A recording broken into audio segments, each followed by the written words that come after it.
Hello, I'm Dr. Herman, and welcome back for another video about your thyroid. And we've got to understand that there can be one of 6 patterns that your thyroid may fall under. When a doctor does a thorough enough workup on your thyroid on the blood exam, well, they should find out, or should realize, or should even know that which pattern is your thyroid falling under. It's not just a matter of looking at a TSH and a T3 in all instances. We've got to understand that there are many different markers that a thyroid test can have or should have, and which one do you really fall under, okay? So not everybody's going to benefit from Synthroid or Armour or Cytomel or one of these medications, because only one of these 6 patterns is going to benefit from that medication. So when we look at a good initial thyroid evaluation, we've got to see the TSH level, which is thyroid stimulating hormone, and that's actually produced by the pituitary gland in your brain to make your thyroid get to work if your thyroid's not doing the job. There's what's called a total T4, there's a total T3, a free T4, a free T3, a T3U known as T3 uptake, an RT3, a TPO antibody, a TBG antibody, and then I left one out of here. It's called a TSI antibody. TSI antibodies are only used to diagnose if somebody has Graves' disease. Graves' disease is a very active thyroid disease where the body can actually mimic a TSH hormone and make the body produce too much. We'll get into that in another video here. And these antibodies are looking for Hashimoto's thyroid disease, Hashimoto's thyroiditis, where people can have symptoms of various, I feel good and I feel bad, or I feel like I can't lose weight, but I can't sleep at night. My heart's racing, but I am gaining weight no matter what I do, no matter what diet I try. So there's various different symptoms that there could be for these. We'll talk about those in another video. But let's take a look at what these patterns are.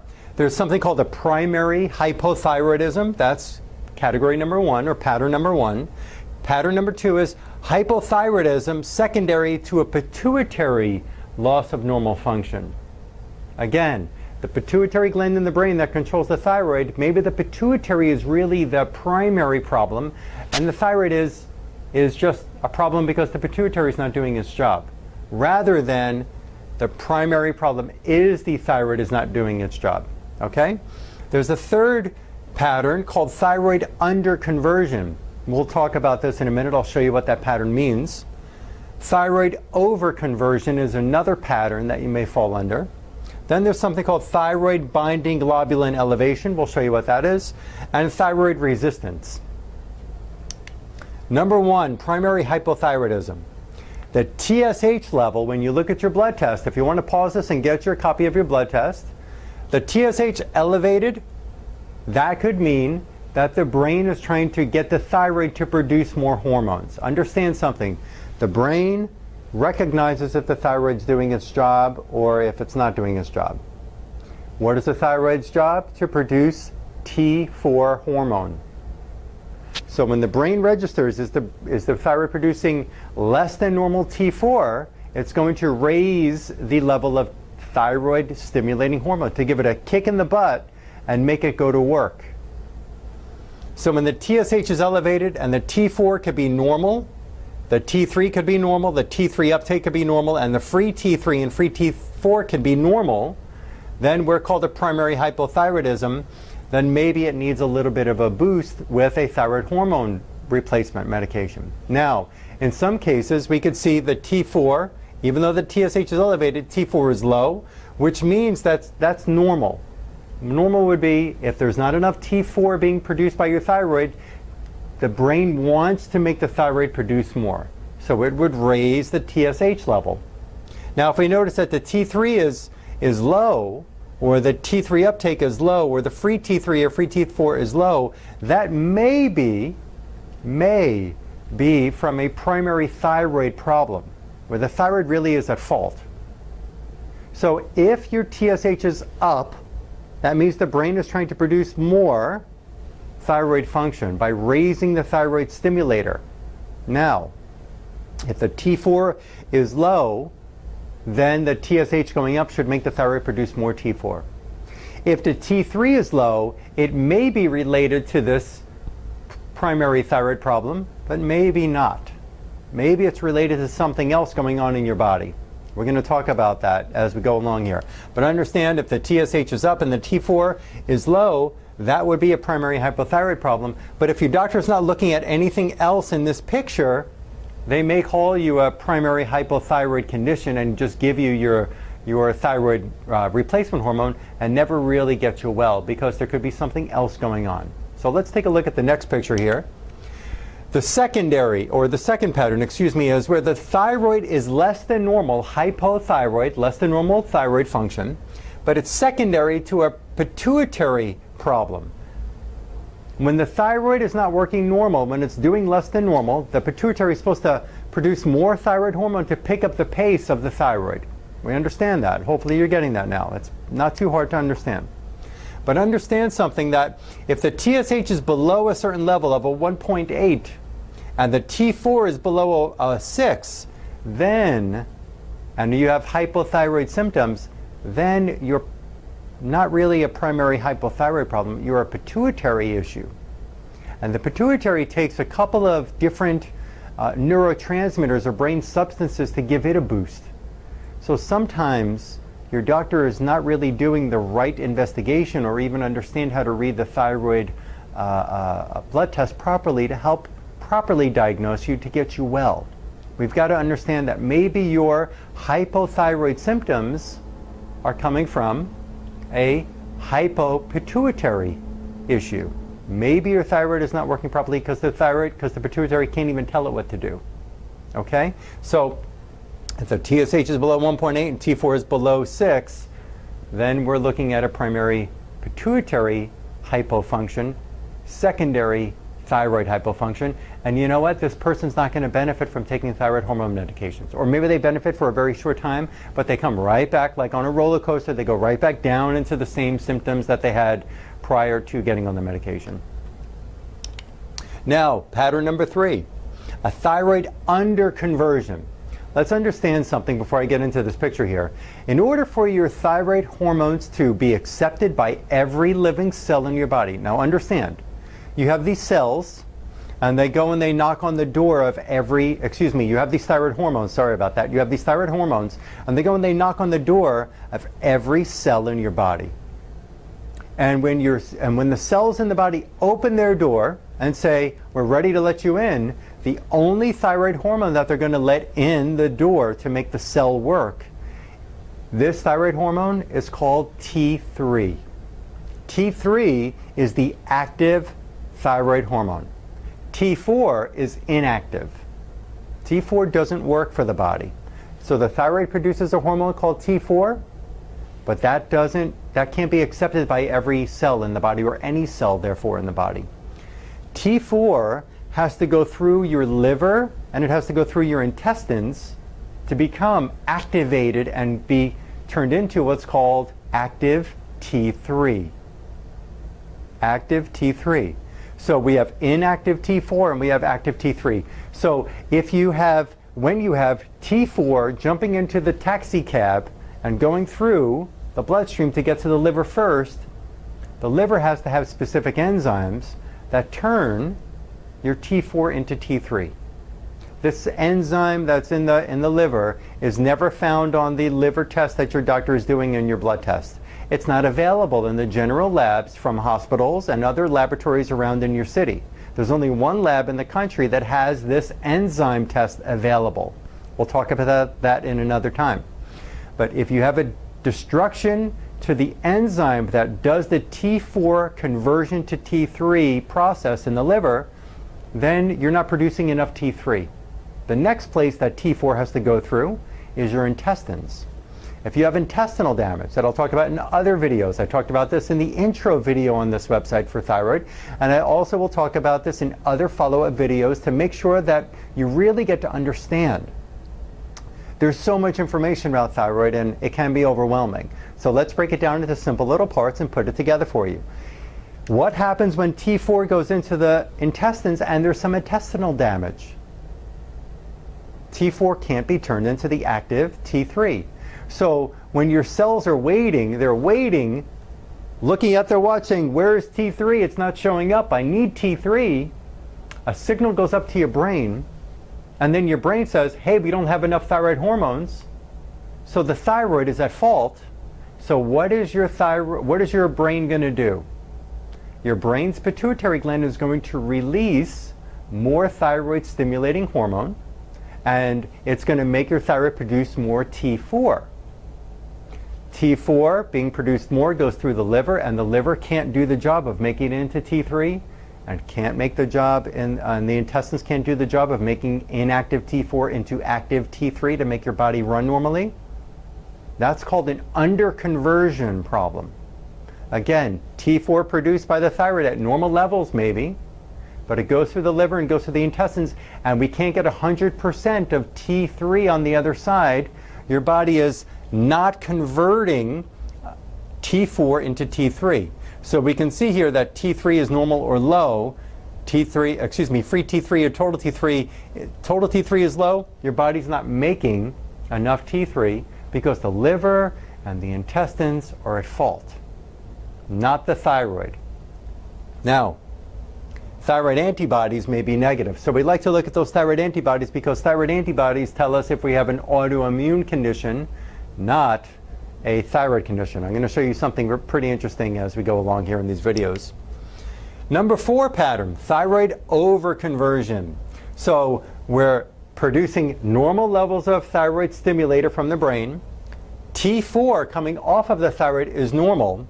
But when we look at the blood test, we look at the T3 and the free T3, and these can be high, so outside of the normal laboratory range, or maybe they're right at the border of what the lab range says as high.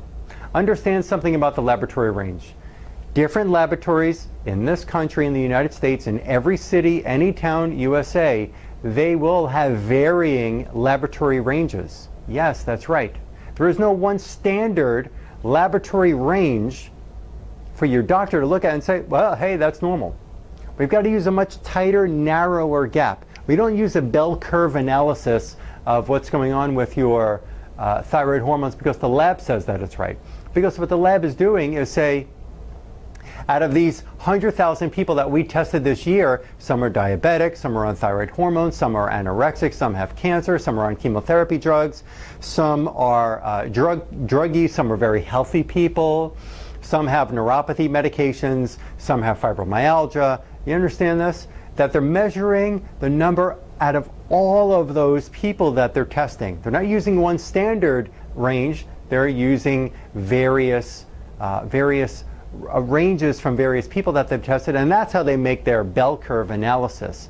So if we're pushing the high end of the normal quote-unquote range and of the free T3, maybe your body is actually producing too much and you're having certain thyroid symptoms. Too active or too sluggish thyroid symptoms perhaps can be because the TSH looks normal. So your doctor says, if your doctor only runs a TSH, get this. If they only run the TSH, hey, you're normal. It's not your thyroid. Total T4 is normal. Or if they've run TSH and T4, nope, you look good. But doctor, why am I still feeling, hey, it's not your thyroid. But what? And then you're rushed out of the office because the doctor doesn't really understand how the function of all the different systems work and what it really does to make you feel better. So instead of just giving you more or less thyroid hormone medication in hopes that something good is going to happen for you, or not even, some people not even caring, it's terrible, we've got to understand that there are different functions with the body. Why is this pattern happening if it's even measured when you go to your doctor's office and get a blood test? Number 5 pattern, thyroid binding globulin elevation. Well, let's not get confused. Let's just make this simple. TSH is normal, and if we look at your lab and free T3 and free T4 and T3 uptake is low, then maybe your body's thyroid is trying to work normal and all the other systems are trying to work normal, but maybe you're on something like estrogen therapy or birth control. Understand something, that your thyroid is part of your endocrine system. So is your adrenal gland. So are in a female, your ovaries, in a male, testes. What happens if you're feeling not normal and they look at the lab and they say, well, no, your TSH is normal, so there's nothing wrong. But if they do a little better investigation into your blood tests and they run other markers and they see that these are coming up low, when the doctor looks at you and says, are you on birth control? Are you taking other kind of estrogen replacement therapy? Is there something else that's going on in your system? And if you say, yes, there is, and they just leave it at that, or if they don't even check you, then you need to find another doctor. We've got to understand, maybe you're fitting into this pattern, and we've got to look at other reasons why your body is suffering, why you feel these symptoms that you really don't want to feel, that you know are not normal. And if you say, well, Dr. Herman, I'm on Premarin and I'm on birth control and that's what I have to do, well, maybe, just maybe, there are other means to help your body do what you're looking for it to do. And we can work with your endocrinologist to, maybe the Premarin is really not right for you. If you even look up the research, it is not really the best source of estrogen therapy for you. It's not. There's a lot of research that shows damage for that. I'll give you another video about that in the future here. Number 6 is called thyroid resistance. So let's understand this. You can have all hormones normal on your blood test, but your body cells are saying, we're not letting you in, thyroid hormone. We've heard enough of you. There's so much of you floating around, we just don't want any more. We're done. So they they resist the acceptance of the thyroid hormone, so those cells don't work anymore. They've been bombarded by hormones for so long from maybe other therapies or so on, but they're just resisting what your body is trying to do for itself. These cells have become numb to the situation out there. So we've got to look at, maybe there's inflammation that's caused those thyroid cells to not work normal. You can have cellular inflammation, and maybe it's from an autoimmune disease, or maybe it's not. You can have cellular inflammation caused by various things. I talked about that in my initial introduction video for this thyroid website, and the one that I've done for my thyroid workshop in my office. And what you've got to understand is, foods can cause inflammation. Medicines, dental work, scars, a number of different things can cause, and infections. These can cause problems with the way that your thyroid is working and your body's working. Okay? So it can become resistant. Maybe there's adrenal gland stress. As a matter of fact, the adrenal gland is always under stress because it is the gland which sits on your kidneys that absorbs all stresses, whether it's from sugar imbalances, or if it's from emotional stress, or if it's coming from food sensitivities, or if it's coming from infections that the body's dealing with. This adrenal gland is handling every single stress that's going on in your life. So if the adrenal gland is out of normal rhythm, what's called your circadian rhythm, your thyroid's going to be out of rhythm too. What else? We've got to look if there's an autoimmune disease. Maybe you have Hashimoto's thyroiditis, or maybe you have Graves' disease. Again, Graves' disease has TSI antibodies. Hashimoto's disease will typically see TPO or TBG antibodies. Now, there is a laboratory that's in Arizona where this immunologist I studied under, Dr. Aristo Vojdani. Now, what he shared with us is there are other autoimmune disease thyroid antibodies besides TSI, TPO, and TBG antibodies. Maybe, just maybe, your lab and your physician don't have the adequate resources to find out if you really do have an autoimmune disease, maybe an autoimmune thyroid, but it doesn't show up on their lab because, let's understand, if there's only 3 types of antibodies that they can test for when it comes to thyroid disease, but there's really 5 out there that have been discovered. 5 in discovery, 3 available from the lab you're going to. Maybe you do have a thyroid disease and you just don't know it. So we've got to look further. If it's autoimmune, we have to look at what triggers the autoimmune condition. So one more time, let's go back here and just help you recap this. You could have a primary hypothyroid, a hypothyroid due to a primary pituitary less than normal function.